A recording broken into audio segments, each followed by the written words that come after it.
ನಮಸ್ಕಾರ ಸ್ನೇಹಿತರೆ, D R ಹಂಸ YouTube ಚಾನಲ್ಗೆ ಸ್ವಾಗತ. ನಾನು ಬಾಲಕೃಷ್ಣ. ನಾವು ಇವತ್ತು ಶ್ರೀ ಕ್ಷೇತ್ರ ಅನಂತ ಪದ್ಮನಾಭ ಸ್ವಾಮಿ ದೇವಸ್ಥಾನ ಪೆರ್ಡೂರು, ಇಲ್ಲಿ ನಾವು ದೇವಸ್ಥಾನದ ಎದುರು ಈಗ ನಿಂತಿದ್ದೇವೆ. ನೋಡಿ, ದ್ವಾರವನ್ನು ನೋಡುವಾಗ ನಮಗೆ ವೈಕುಂಠದ ದ್ವಾರ ನೋಡಿದಷ್ಟೇ ಸಂತೋಷ ಆಗ್ತಾ ಉಂಟು. ರಥೋತ್ಸವಕ್ಕೆಲ್ಲ ರಥಗಳನ್ನೆಲ್ಲ ಕಟ್ಟಿ ರೆಡಿ ಮಾಡ್ತಾ ಇದ್ದಾರೆ. ಎರಡು ರಥನೂ ಕಟ್ಟಿ ರೆಡಿ ಮಾಡ್ತಾ ನಿಲ್ಲಿಸಿದ್ದಾರೆ. ಮೋಡ ಆಗಿದೆ. ಸುಮಾರು ಬೆಳಗಿನ ಜಾವ ಈಗ 8:30. ನೋಡಿ ಹೇಗೆ ದೊಡ್ಡ ರಥ ಮತ್ತು ಸಣ್ಣ ರಥವನ್ನು ಕಟ್ಟಿ ರೆಡಿ ಮಾಡಿಟ್ಟಿದ್ದಾರೆ. ನೋಡಿ, ದ್ವಾರದ ಒಳಗೆ ಹೋಗುವ ನಾವೀಗ. ದ್ವಾರದ ಒಳಗೆ, ದೇವಸ್ಥಾನದ ಒಳಗೆ ಏನುಂಟು ಅಂತ ಕಾರ್ಯಕ್ರಮಗಳು ವೀಕ್ಷಣೆ ಮಾಡೋಣ ಬನ್ನಿ ಸ್ನೇಹಿತರೆ. ನೋಡಿ, ಇಲ್ಲಿ ಮುಂದಿನ ದಿವಸದಲ್ಲಿ ಇದೇ ಥರ ಒಂದು ದೊಡ್ಡ ದ್ವಾರ ನಿರ್ಮಾಣ ಮಾಡ್ತಾರೆ. ಇದರ ಕೆಲಸ ಇನ್ನಷ್ಟೇ ಶುರು ಆಗಬೇಕಾಗಿದೆ. ಈಗ ಜಾತ್ರೆ ಪ್ರಯುಕ್ತ ಇದನ್ನು ಈಗ ಒಂದು ಚಪ್ಪರದ ರೀತಿ ಹಾಕಿದ್ದಾರೆ. ನೋಡಿ ಎಷ್ಟು ಚಂದ ಮಾಡಿ ಅದನ್ನು ನಿರ್ಮಾಣ ಮಾಡಿದ್ದಾರೆ. ನೋಡಿ, ಹೋಗುವ ಮೊದಲು ಇಲ್ಲಿ ಒಂದು ಹಳೆ ಇದೇ ಥರ ದ್ವಾರ ಇತ್ತು. ಆಚೆ ಬದಿ ಈಚೆ ಬದಿ ಎಲ್ಲ ಜಗಲಿಗಳೆಲ್ಲ ಇದ್ವು. ಈಗ ಅದನ್ನೆಲ್ಲ ತೆಗೆದು ಕ್ಲೀನ್ ಮಾಡಿದ್ದಾರೆ. ಇಲ್ಲಿ ಮುಂದಿನ ದಿವಸ ಜೀರ್ಣೋದ್ಧಾರ ಆಗುವಂಥ ಕೆಲಸ ನಡೆದುಕೊಂಡು ನೋಡಿ, ಸುಮಾರಷ್ಟು ಜನಗಳು, ಭಕ್ತಾದಿಗಳೆಲ್ಲ ಇಲ್ಲಿ ಬಂದು ಸೇರಿದ್ದಾರೆ. 13ನೇ ತಾರೀಕು ಇಲ್ಲಿ ಕುಡಿ ಏರಿದೆ. ಇವತ್ತು ಏಕಾದಶಿ ಬಹಳ ವಿಶೇಷ. ದೇವರಿಗೆ ಬಹಳಷ್ಟು ಅಭಿಷೇಕ, ಮಂಗಳಾರತಿ ಎಲ್ಲ ಮಾಡ್ತಾರೆ. ನೋಡುವ, ಇವತ್ತು ನಾವು ಏಕಾದಶಿಗೆ ಬಂದಿದ್ದೇವೆ. ಇವತ್ತು ಅನ್ನಪ್ರಸಾದ ಇಲ್ಲ, ಇವತ್ತು ಫಲಾಹಾರ ಮಾತ್ರ. ಜನನೂ ಕೂಡ ಬಹಳ ವಿರಳವಾಗಿ ಕಾಣ್ತಾ ಇದ್ದಾರೆ. ಇನ್ನೂ ಭಕ್ತಾದಿಗಳು ಬರಬೇಕಷ್ಟೇ. ನೋಡಿ, ಈ ಧ್ವಜಸ್ತಂಭದಲ್ಲಿ ನಿನ್ನೆ ಅಷ್ಟೇ ಕುಡಿ ಏರಿದೆ. ನೋಡಿ, ಆ ಕುಡಿಮರವನ್ನು ನೋಡುವ ಎಷ್ಟು ಎತ್ತರ ಉಂಟು. ಧ್ವಜ ಮೇಲೆ ಕಾಣ್ತಾ ಇರ್ಬೋದು ನಿಮಗೆ. ನೋಡಿ, ಆ ಧ್ವಜದಲ್ಲಿ ಆ ಬಿರುದಾವಳಿಯನ್ನು ಕಟ್ಟಿದ್ದಾರೆ. ಅದರಲ್ಲಿ ಹಿಂಗಾರ, ಎಳ್ನೀರು, ಗುಜ್ಜೆ, ಅಡಿಕೆ, ಹೀಗೆ ಹಸಿರು ತರಕಾರಿಗಳನ್ನೆಲ್ಲ ಅದಕ್ಕೆ ಕಟ್ಟಿದ್ದಾರೆ. ಸಾಕಷ್ಟು ಭಕ್ತಾದಿಗಳು ದೇವಸ್ಥಾನದ ಪೂಜೆಗೆ ಕಾಯ್ತಾ ಇದ್ದಾರೆ. ನೋಡಿ, ಇದು ಇನ್ನು 2 ವರ್ಷದೊಳಗೆ ಈ ದೇವಸ್ಥಾನ ಜೀರ್ಣೋದ್ಧಾರ ಆಗಲಿಕ್ಕಿದೆ. ಸುಮಾರು 1000 ವರ್ಷಗಳ ಇತಿಹಾಸ ಇರುವಂಥ ಈ ದೇವಸ್ಥಾನ. ನೋಡಿ, ಎಷ್ಟು ಹಳೆಯದಾದ ಈ ದೇವಸ್ಥಾನ ಇನ್ನು ಜೀರ್ಣೋದ್ಧಾರ ಆಗುವಾಗ ಬಹಳ ಚೆಂದ ಕಾಣಲಿಕ್ಕುಂಟು. ದೇವಸ್ಥಾನ ಇಲ್ಲಿ ಮುಂದೆ ಎಲ್ಲ ಭಾಳಷ್ಟು ಕೆಲಸಗಳು ಆಗಲಿಕ್ಕುಂಟು. ಈಗಷ್ಟೇ ಇದರ ಪೂಜಾ ವಿಧಾನಗಳೆಲ್ಲ ಮುಗಿಸಿದ್ದಾರೆ. ಇನ್ನೇನು ಕೆಲಸ ಶುರು ಮಾಡೋದು ಮಾತ್ರ ಬಾಕಿ. ಕಾರಣಾಂತರಗಳಿಂದ ಸ್ವಲ್ಪ ನಿಧಾನ ಆಗ್ತಾ ಉಂಟು ಅಂತ ಕಾಣ್ತದೆ. ನೋಡಿ, ಇದು ವಸಂತ ಮಂಟಪ. ದೇವರನ್ನು ಇಲ್ಲಿ ಕುತ್ಕೊಳಿಸಿ ಪೂಜೆ ಮಾಡುವಂಥ ಜಾಗ ಇದು. ದೂರದಲ್ಲಿ 2 ತಟ್ಟಿರಾಯ ಕಾಣ್ತಾ ಉಂಟು. ಹಾಗೆ ಇದು ದೇವಸ್ಥಾನದ ಸೇವಾ ಕೌಂಟರು. ಏನೇ ಸೇವೆ ಕೊಡೋದಿದ್ರೂ ಈ ಕೌಂಟರ್ನಲ್ಲಿ ನೀವು ಹೇಳಿ ಅದಕ್ಕೆ ಬೇಕಾದಂಥದ್ದು ಹಣವನ್ನು ಕೊಟ್ಟು ನೀವು ಸೇವಾ ಚೀಟಿಯನ್ನು ಪಡೆದುಕೊಳ್ಬೋದು. ನೋಡಿ, ಇಲ್ಲೆಲ್ಲ ನಿಮಗೆ ಬೇಕಾದ ಪರಿಕರಗಳೆಲ್ಲ ಇಟ್ಟಿದ್ದಾರೆ. ನೋಡುವ, ನಾವೀಗ ದೇವಸ್ಥಾನದ ಒಳಗೆ ಹೋಗುವ. ದೇವಸ್ಥಾನದ ಒಳಗೆ ಸ್ವಲ್ಪ ಮಾತಾಡಲಿಕ್ಕೆ ಆಗಲಿಕ್ಕಿರಲಿಕ್ಕಿಲ್ಲ. ಯಾಕೆಂದರೆ ಅಲ್ಲಿ ಪೂಜೆ ನಡೆಯುವ ವ್ಯವಸ್ಥೆ ಆಗ್ತಾ ಉಂಟು. ದೇವಸ್ಥಾನದ ಒಳಗೆ ಕೂಡ ಬಹಳಷ್ಟು ಭಕ್ತಾದಿಗಳು ಸೇರಿದ್ದಾರೆ. ಬಹಳ ಹಳೆಯದಾದ ದೇವಸ್ಥಾನ ಸ್ನೇಹಿತರೆ ಇದು. ನೋಡಿ, ಎಷ್ಟು ಒಳಗೆ ಭಕ್ತಾದಿಗಳು ಸೇರಿದ್ದಾರೆ. ನೋಡಿ, ಇದು ಹಳೇ ಕಾಲದ ಒಂದು ತೀರ್ಥ ಮಂಟಪ. ಭಕ್ತಾದಿಗಳೆಲ್ಲ ನಿಂತ್ಕೊಂಡು ಬೇಡ್ಕೊಳ್ತಾ ಇದ್ದಾರೆ ದೇವರನ್ನು. ದೂರದಲ್ಲಿ ನಿಮಗೆ ಕಾಣ್ತಾ ಇರ್ಬೋದು ಶ್ರೀ ಅನಂತ ಪದ್ಮನಾಭ ದೇವರು.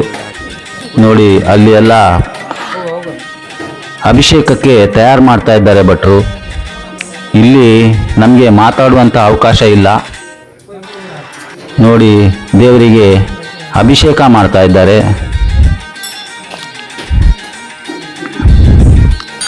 ಇಲ್ಲಿ ಕದಳಿ ಪ್ರಿಯ ಈ ಅನಂತ ಪದ್ಮನಾಭ ದೇವರಿಗೆ ಬಾಳೆಹಣ್ಣು ಅಂದರೆ ಭಾಳ ವಿಶೇಷ. ಇಲ್ಲಿ ಸೇವೆ ರೂಪದಲ್ಲಿ ಬಾಳೆಹಣ್ಣನ್ನು ಅರ್ಪಿಸ್ತಾರೆ.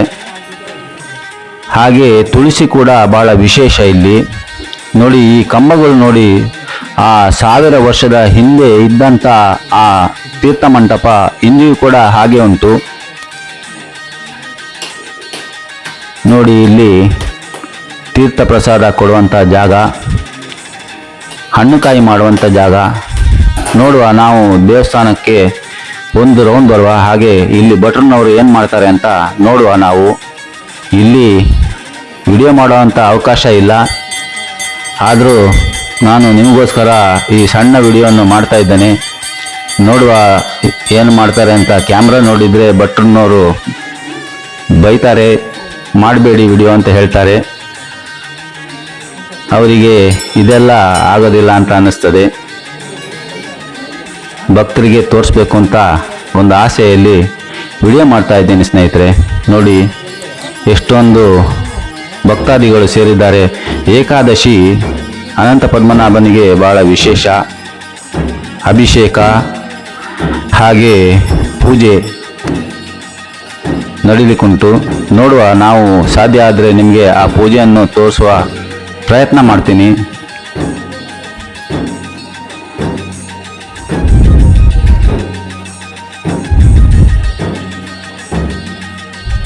ನೋಡಿ ಭಟ್ರನವರು ಆ ಬಾಳೆಹಣ್ಣು ಪ್ರಸಾದ ರೂಪದಲ್ಲಿ ಸೇವಕರಿಂದ ತಗೊಂಡು ಅದಕ್ಕೆ ದೇವರಿಗೆ ಅರ್ಪಿಸ್ತಾ ಇದ್ದಾರೆ. ನಾವೀಗ ವಿಡಿಯೋ ಮಾಡಬೇಡಿ, ಮುಂದೆ ಹೋಗಿ ಅಂತಂದರು. ನಾನೀಗ ಸುತ್ತಿನಲ್ಲಿ ಬರ್ತಾ ಇದ್ದೇನೆ. ಭಕ್ತಾದಿಗಳೆಲ್ಲ ಹಣ್ಣುಕಾಯಿ ಮಾಡಿಸ್ಕೊಂಡು ದೇವರಿಗೆ ದೇವಸ್ಥಾನಕ್ಕೆ ಸುತ್ತ ಹಾಕ್ತಾ ಇದ್ದಾರೆ.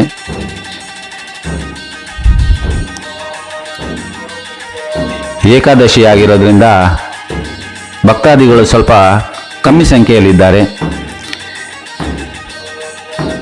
ನಾಳೆಯಿಂದ ಮತ್ತೆ ಪುನಃ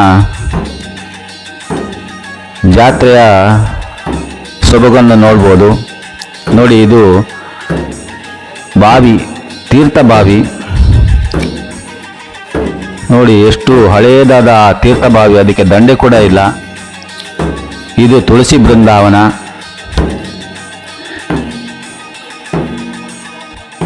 ಸಾಕಷ್ಟು ಭಕ್ತಾದಿಗಳು ಸೇವೆಗಾಗಿ ಕಾಯ್ತಾ ಇದ್ದಾರೆ.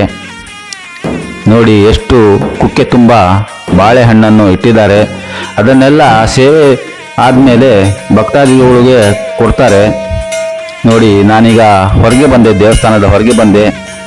ನಾನು ಆ ಮುಂದಿನ ಬಾಗಿಲಲ್ಲಿ ನಿಂತಿದ್ದೇನೆ. ಈಗ ದೇವರಿಗೆ ಪೂಜೆ ಆಗುವ ಸಮಯ.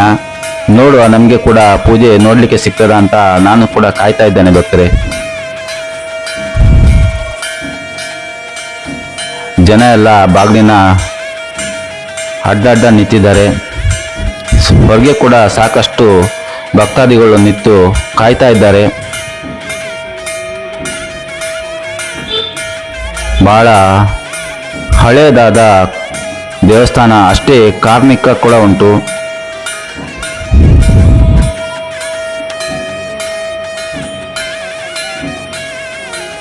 ಮಹಾಪೂಜೆ ಆದಮೇಲೆ ಇವತ್ತು ಅನ್ನ ಪ್ರಸಾದ ಇಲ್ಲ. ಹಾಗೆ ಪ್ರಸಾದ ರೂಪದಲ್ಲಿ ಫಲಹಾರ ಅಂತ ಕೊಡ್ತಾರೆ. ನೋಡುವ, ಅದನ್ನು ಮುಂದೆ ನೋಡುವ. ಈಗ ನಾವು ಪೂಜೆಯನ್ನು ವೀಕ್ಷಣೆ ಮಾಡುವ. ನೋಡಿ, ದೇವರಿಗೆ ಆರತಿಯನ್ನು ಮಾಡ್ತಾ ಇದ್ದಾರೆ.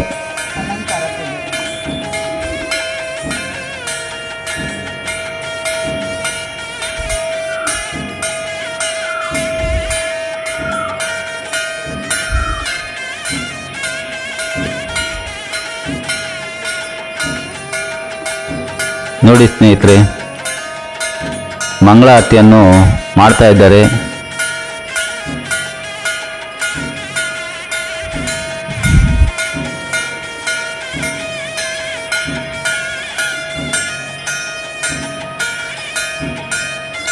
ಭಕ್ತಾದಿಗಳು ದೇವರಲ್ಲಿ ಏನೇ ಬೇಡ್ಕೊಂಡ್ರು ದೇವರು ಅಷ್ಟು ಅಂತ ಹೇಳ್ತಾರಂತೆ.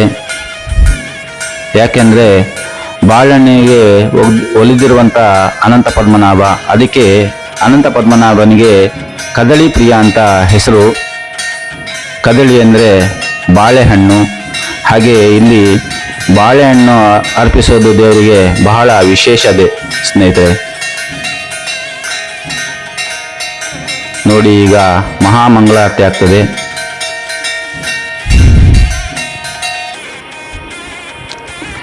ನಾವು ಕೂಡ ಆರತಿಯನ್ನು ತಗೊಳ್ಳೋಣ.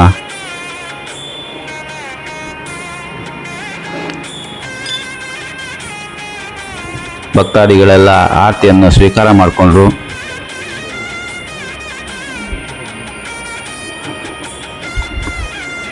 ನಾವೀಗ ದೇವಸ್ಥಾನದ ಸುತ್ತಿಗೆ ಹೋಗುವ. ನೋಡಿ ಸ್ನೇಹಿತರೆ, ಇದು ದೇವಸ್ಥಾನದ ಹೊರಗಿನ ಸುತ್ತು. ಜೀರ್ಣೋದ್ಧಾರ ಆಗುವಾಗ ಇದು ಮತ್ತೆ ಪೂರ ತೆಗೆದು ಬದಲಾವಣೆ ಆಗ್ಬೋದು. ಯಾವ ರೀತಿ ಅದು ದೇವಸ್ಥಾನ ಕಟ್ತಾರೆ ಅಂತ ಇನ್ನೂ ಗೊತ್ತಿಲ್ಲ ಸ್ನೇಹಿತರೆ. ನಾವೀಗ ಫಲಾಹಾರಕ್ಕೆ ಕ್ಯೂ ಅಲ್ಲಿ ನಿಂತಿರುವ ಜನರನ್ನು ನೋಡ್ತಾ ಇದ್ದೇವೆ. ಇಲ್ಲಿ ಎಲ್ಲ ಸಾಕಷ್ಟು ಭಕ್ತಾದಿಗಳು ಫಲಾಹಾರಗೋಸ್ಕರ ನಿಂತಿದ್ದಾರೆ. ನಾವು ಅಷ್ಟೊತ್ತು ಈ ದೇವಸ್ಥಾನದ ಸುತ್ತಮುತ್ತ ಸ್ವಲ್ಪ ನೋಡುವ.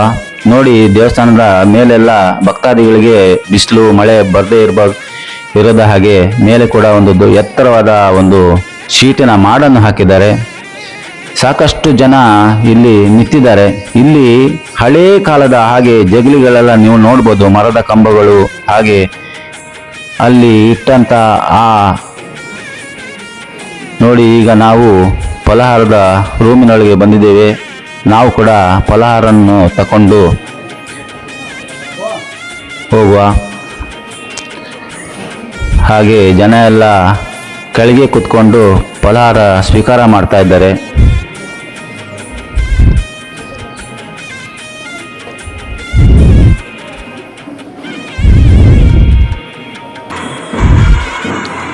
ನೋಡಿ ಸ್ನೇಹಿತರೆ, ಇದು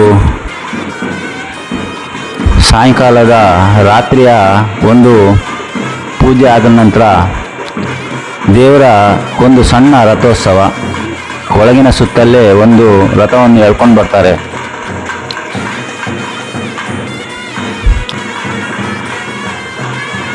ದೂರದಲ್ಲಿ ನೋಡ್ಬೋದು ನೀವು.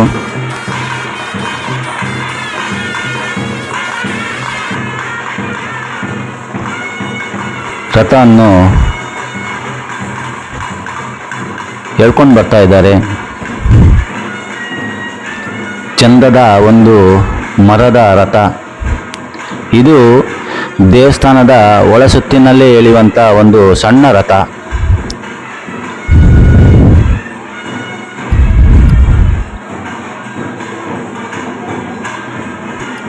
ಭಕ್ತಾದಿಗಳೆಲ್ಲ ಸಣ್ಣ ರಥವನ್ನು ಎಳ್ಕೊಂಡು ಬರ್ತಾ ಇದ್ದಾರೆ. ಎಷ್ಟು ಚಂದದ ರಥ ನೋಡಿ. ಚಂದ್ರಮಂಡಲ ಅಂತ ಇದಕ್ಕೆ ಹೆಸರು. ಆಮೇಲೆ ದೇವರಿಗೆ ರಥದಲ್ಲಿ ಪೂಜೆ ಆಗ್ತದೆ.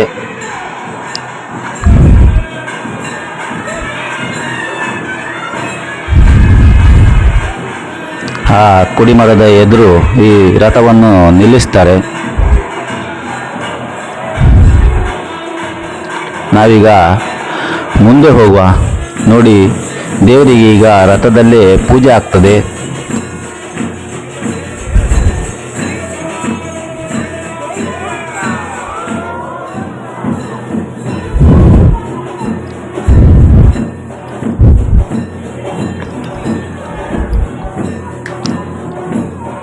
ಈಗ ದೇವರನ್ನು ಆ ವಸಂತ ಮಂಟಪದಲ್ಲಿಟ್ಟು ಪೂಜೆ ಮಾಡ್ತಾರೆ. ಹಾಗೆ ಈಗ ಆಟದವರ ಸೇವೆ, ಆಟದ ವೇಷ ಹಾಕೊಂಡವರು ಆ ದೇವರಿಗೆ ಸೇವೆ ಕೊಡ್ತಾರೆ. ನೋಡ್ತಾ ಇರ್ಬೋದು ಸ್ನೇಹಿತರೆ, ಆ ಆಟದ ವೇಷಧಾರಿಗಳು ಆ ದೇವರ ಮುಂದೆ ನರ್ತನ ಮಾಡ್ತಾ ಇದ್ದಾರೆ. ಪೆರಡೂರಿನಲ್ಲಿ ಪೆರಡೂರು ಮೇಳ ಅಂತ ಒಂದುಂಟು.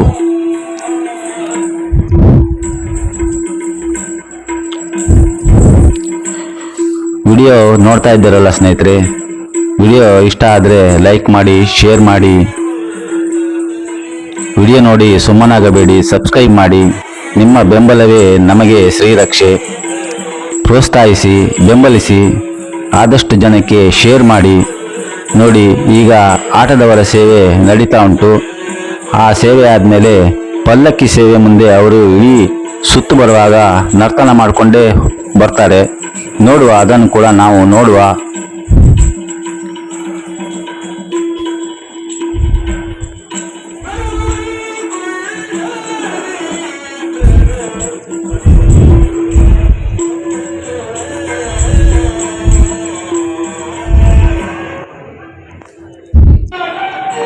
ನೋಡಿ, ಈಗ ಪಲ್ಲಕ್ಕಿ ಸುತ್ತು. ಆ ಪಲ್ಲಕ್ಕಿಯಲ್ಲಿ ದೇವರನ್ನು ಇಟ್ಟು ಮತ್ತೆ ಪುನಃ ದೇವಸ್ಥಾನಕ್ಕೆ ಒಂದು ಸುತ್ತು ಬರ್ತಾರೆ. ಆಗ ಇವರು ಆ ಪಲ್ಲಕ್ಕಿ ಮುಂದೆನೇ ನರ್ತನ ಮಾಡಿಕೊಂಡೇ ಹೋಗ್ತಾ ಇರ್ತಾರೆ. ಅದಾದ ನಂತರ ಕೆರೆ ಸುತ್ತು ನೋಡುವ, ಅದು ಕೂಡ ನಾವು ನೋಡುವ.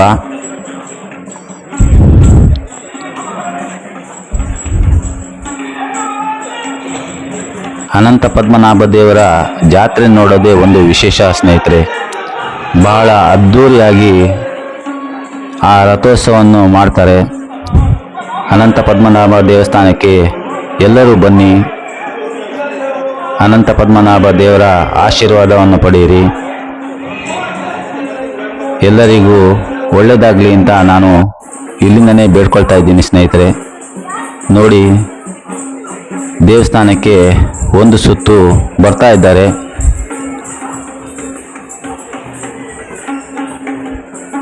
ಇದಾದ ನಂತರ ಕೆರೆ ಸುತ್ತು. ತೆಪ್ಪದಲ್ಲಿ ದೇವರನ್ನು ಕುಳ್ಳಿರಿಸಿ ಕೆರೆ ಸುತ್ತು ಬರ್ತಾರೆ. ಬಹಳ ವಿಶೇಷವಾದ ಆ ದೃಶ್ಯ ನೋಡೋದಕ್ಕೆ ಎರಡು ಕಣ್ಣು ಸಾಲದು ಸ್ನೇಹಿತರೆ. ನೋಡಿ, ಇದು ತೆಪ್ಪ ಸೇವೆ.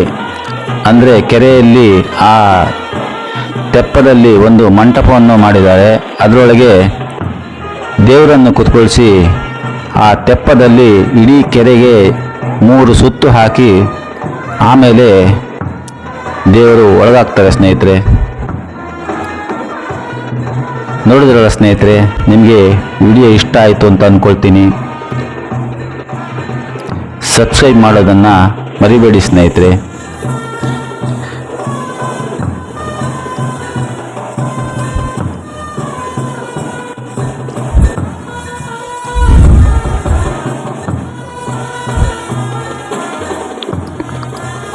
ಸುಮಾರು ರಾತ್ರಿ 8:30 ಗಂಟೆ ಆಗಿದೆ. ಈಗ ನೀವು ನೋಡ್ತಾ ಇರ್ಬೋದು, ಆ ಕೆರೆಯಲ್ಲಿ ನಿಧಾನವಾಗಿ ಆ ತೆಪ್ಪದಲ್ಲಿ ಸುತ್ತು ಬರ್ತಾ ಇದ್ದಾರೆ. ಭಕ್ತಾದಿಗಳೆಲ್ಲ ಆ ಕೆರೆ ಸುತ್ತಲ್ಲಿ ಕುತ್ಕೊಂಡು ದೇವರ ಪೂಜೆಯನ್ನು ವೀಕ್ಷಣೆ ಮಾಡ್ತಾ ಇದ್ದಾರೆ. ಆ ಕೆರೆ ನೀರಿನಲ್ಲಿ ಸುತ್ತ ಇಟ್ಟಿರುವಂಥ ಆ ದೀಪ, ಹಂತಿಗೆಯಲ್ಲಿ ದೀಪ ಹಚ್ಚಿದ್ದಾರೆ. ಆ ದೀಪದ ಬೆಳಕು ಇಡೀ ಕೆರೆ ನೀರಿನಲ್ಲಿ ನಕ್ಷತ್ರದ ಹಾಗೆ ಮಿಂಚುತ್ತಾ ಉಂಟು ನೋಡಿ.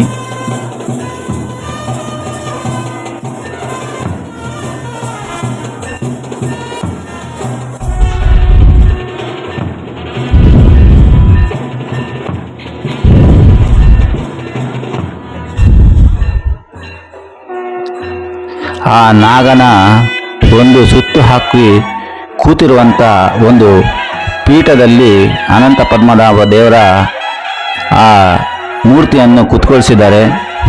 ಅದು ನೋಡೋದಕ್ಕೆ ನಾಗನ ಮಡಿಲಲ್ಲಿ ದೇವರು ಕೂತ ಹಾಗೆ ಕಾಣ್ತಾ ಉಂಟು. ಎಷ್ಟು ಅಂದವಾದ ಆ ದೃಶ್ಯ. ಬಹಳ ನಿಧಾನವಾಗಿ ಆ ನೀರಿನಲ್ಲಿ ಆ ತೆಪ್ಪ ಮುಂದೆ ಹೋಗ್ತಾ ಉಂಟು.